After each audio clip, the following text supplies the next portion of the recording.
Namaste, hello, and welcome to our new series on Ulladu-Narpadu. Ulladu-Narpadu means 40 verses on reality. And these are verses that were written by Bhagavan Ramana over a period of several years, apparently, and later on collated into a book and arranged in sections according to their topics. So in other words, it was never intended to be an anthology or a philosophical work in itself. It was simply verses that occurred spontaneously to Ramana, and then he wrote them down. They were collected later. So it does have that weakness that it's not all one piece. It wasn't conceived as a comprehensive work on philosophy or on Ramana's viewpoints, but it just kind of happened. So we're going to be going through this because it is considered one of the seminal works on Ramana's views, and it really does have a lot of good stuff in it. So rather than try to introduce it any further, I'm going to jump right into the prefatory verses. Without awareness of reality, can reality exist? Because this awareness reality, itself free from thought, exists as the source of all thoughts, it is called heart.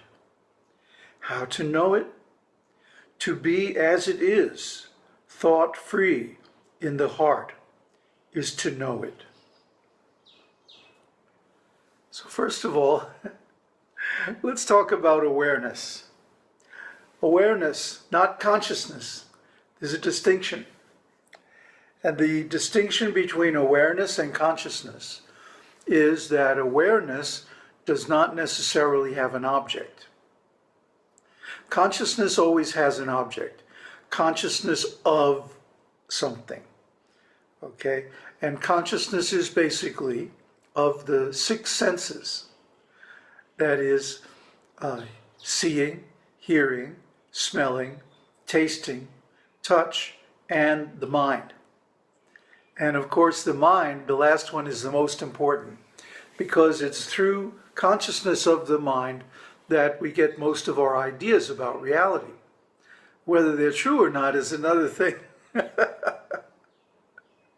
The mind, of course, like any abstract entity, such as an organization or bureaucracy, exists mainly to perpetuate itself.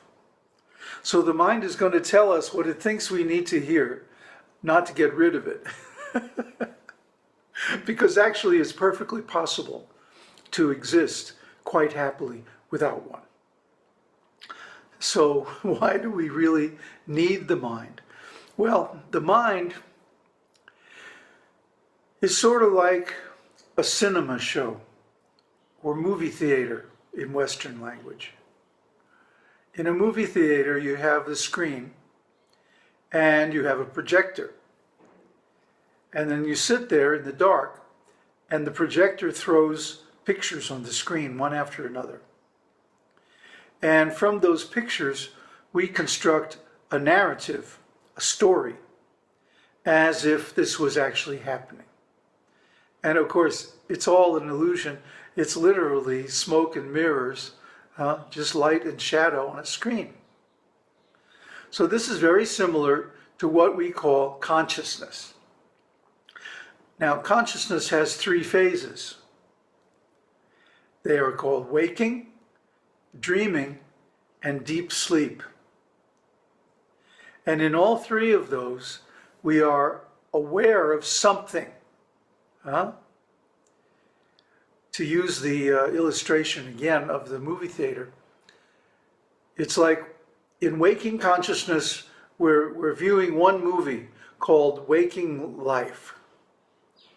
And then that's over, and we go to sleep, and then we dream. And we dream another movie called Sleep or Dreams. And then when we enter dreamless sleep, it's like the projector shuts down and we're left sitting there in the dark with nothing to look at. We're still conscious of the screen, but the screen is blank. That's the only difference. Otherwise, the screen is still there, the projector is still there. There are plenty of movies up in the projector room waiting to be shown. But the projector is just turned off for a while. Then after some time, the projector turns on. We go back into the dream movies. And then we come out into so-called waking consciousness. But is waking consciousness really awake? Not usually, because in most cases, we are not aware of awareness. We are not conscious of being conscious. In other words, we're not aware of ourselves. So what are we really, if not awareness? If not the source of consciousness? And what is this awareness? What is it really? I mean, every time you ask a scientist or a philosopher, what is consciousness?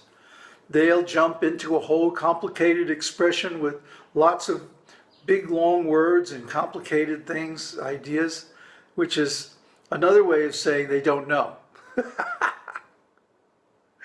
Because if you really know something, you can explain it very simply, directly, and practically. So, what is awareness?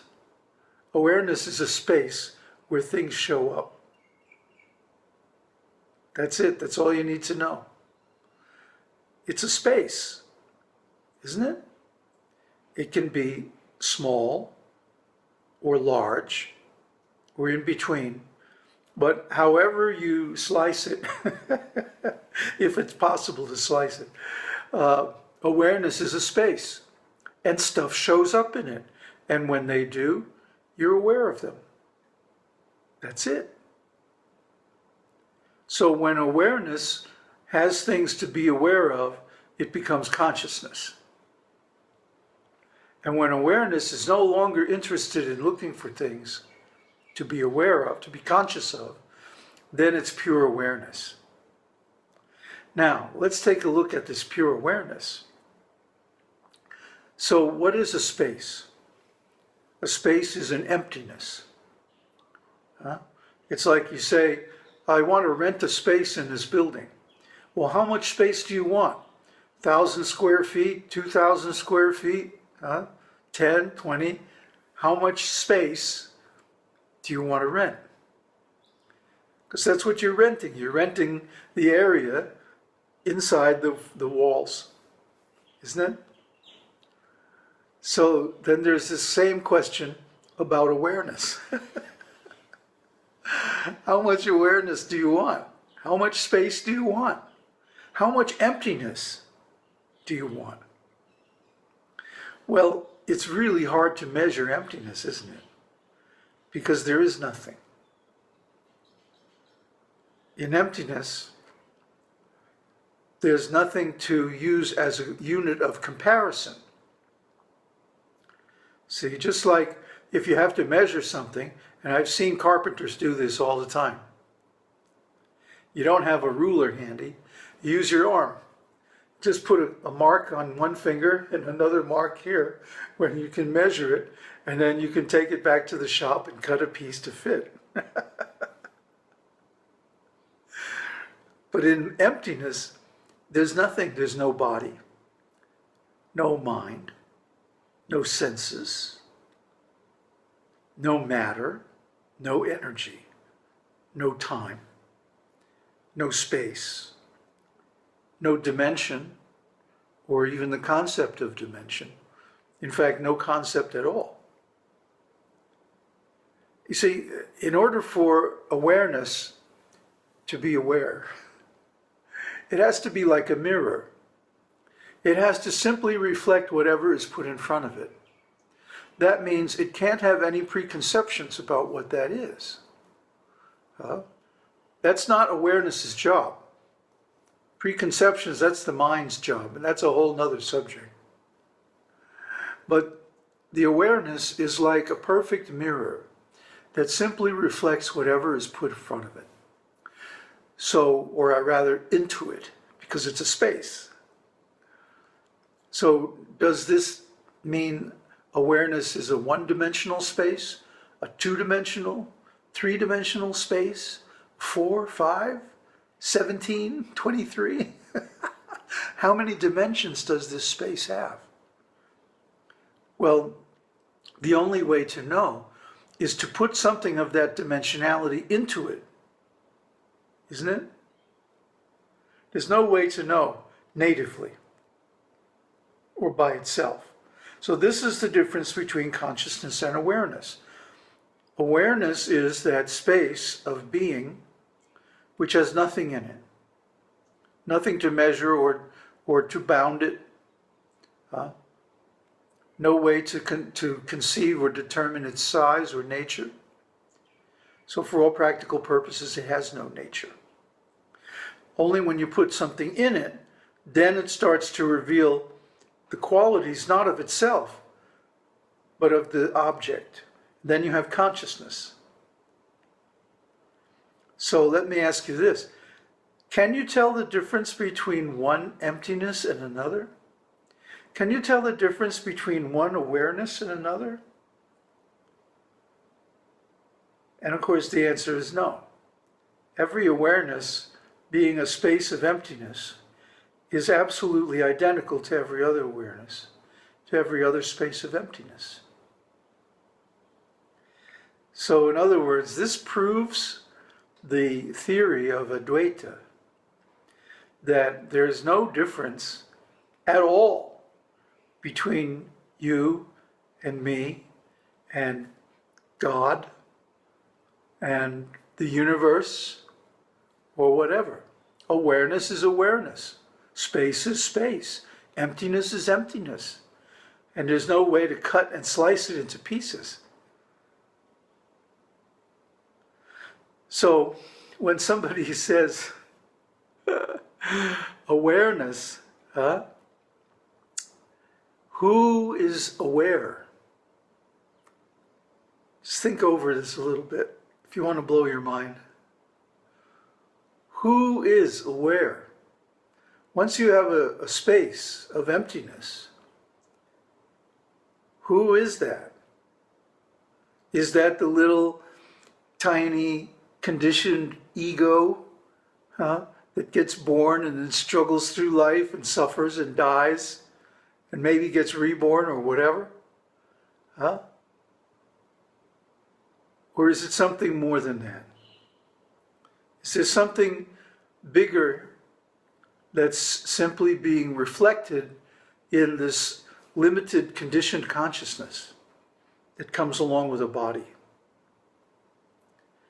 In other words, is there any such thing as a number of different emptinesses? Or is it just one big empty space?